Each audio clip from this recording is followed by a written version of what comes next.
Oke teman-teman, saat ini saya berada di wisata My Dream ya teman-teman ya.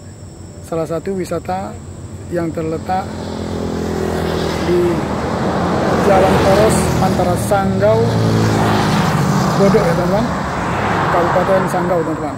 Oke, saya juga belum tahu wisata tersebut ada apa saja di dalamnya, karena menurut penduduk setempat katanya wisata ini masih sangat baru ya teman-teman. Oke, tanpa panjang lebar lagi, bagaimana saja bentuk di dalamnya dan ada apa saja, kita langsung saja masuk ke dalam teman-teman. Maka dari itu ikuti saya terus teman-teman. Jangan lupa juga bantu subscribe ya teman-teman ya, nyalain juga loncengnya agar teman-teman bisa mendapatkan notifikasi video saya yang berikutnya teman-teman. Oke, kita langsung saja masuk ke dalam ya teman-teman.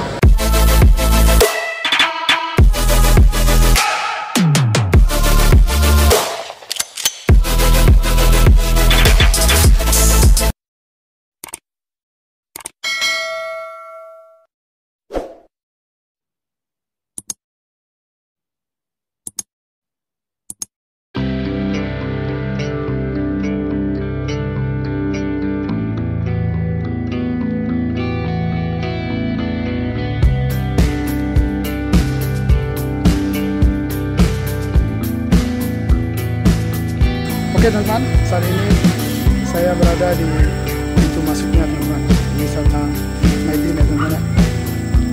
Jadi kita langsung saja masuk. Harga tiketnya itu